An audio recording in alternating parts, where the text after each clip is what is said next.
এক মুখে 10 কথা বলে যে সদা, তাহার মুখে মুখ নয় পুটি বলে দাদা। অনেক বছর আগে একটা কবিরাজ রাজা ছিল। अच्छा সেই রাজার একটা স্পেশাল পাওয়ার ছিল, সেটা হইতাছে সে যে কোনো পাখিরে বসে আনতে পারতো। এখন রাজা একদিন রানী রেনে হয়ে রয়েছে, বুঝছেন? এখন রানী কোলের ভিতর থেকে ফাত করে কয়ে উঠছে, কয় রাজা আমার তো একটা অদ্ভুত শখ জাগছে। রাজা কয় কি শখ? কয় আমার এলো তুমি পাখির পালক দিয়া বিছনা বানাই দিবে, এই বিছনা আমি ঘুমাসুম। আরে এই কথা হই না, রাজাই তো ঠাস করে রানীর একটা চাপট মারছে। মায়ের হের কথা, এই কাম হয় নাকি কোনোদিন? এখন রানীও তো মনে করেন নাসর বান্দা। রানী কইতাছে, কয় এই একটা কামে তো একটু ভালো মতো পারো, ঠিক আছে, পাখি বস করা, আর কোনো কামই তো তুমি ঠিক মতো কইরা পারো না। समझ रहे हो समझ रहे हो आप? ঠিক আছে, এই কথা হই না তো রাজাই মনে করেন রাগ হয়ে গেছে গা। রাগ হওয়ার পরে রাজাই সব পাখিরে ডাক দিছে। এখন ডাক দিয়া হেরে কইতাছে, কয় পক্ষীকুল, আমি চাই আমার নির্দেশে তোমাকে তার পালক আমারে দান করো, আমি হেডের দিয়ে আমার বোর জন্য একটা বিছনা বানামো, হে বিছনায় যে আমরা দুজন হয়ে থাকুম। अभी मैं गाली नहीं दे सकता। এখন পাখিরা কইতাছে, কয় রাজা আমরা তো এই কামটা কইরা পারতেছি না আপাতত। কয় কে?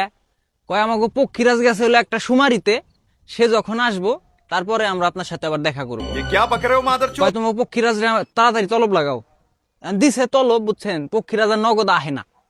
পক্ষীরাজ কয়দিন পরে আইছে। अच्छा আহার পরে রাজা কইছে, বেয়াদব তোমার কত বড় সাহস, আমি তোমারে তলব দিলাম, তুমি তাড়াতাড়ি আসো নাই, তুমি কনে গেছিলা, কি করবে গেছিলা?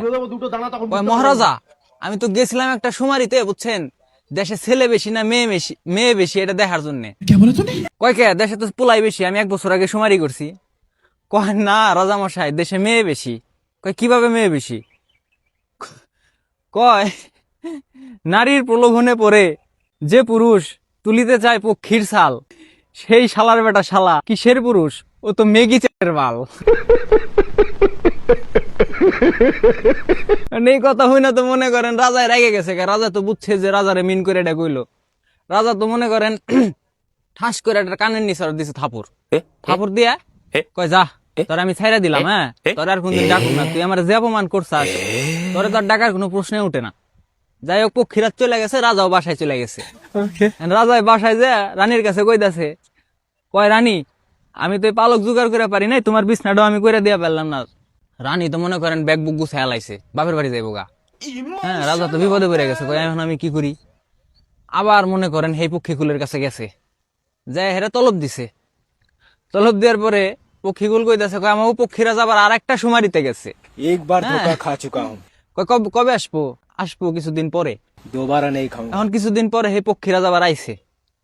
আহার পরে কইতেছে, এই তুই আবার কিসের সুমারিতে গেছিলি রে, এতদিন লাগলো তোর?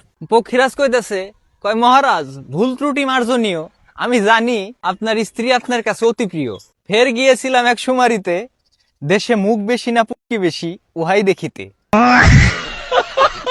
এখন রাজা তো মনে করেন রাইগে গেছে, ভাই বেটা মুখ আর পক্ষী মানুষের দুটা নাকি? একটা মুখ একটা পক্ষী সবারই তো থাকে। তখন পক্ষীরাজ কয়, এক মুখে 10 কথা বলে যে সদা, তাহার মুখে মুখ নয় কি বলে দাদা। এখন ভাই আপনার এরকম 2 কেলা কোনো বন্ধুরে মেনশন দিয়ে দেন।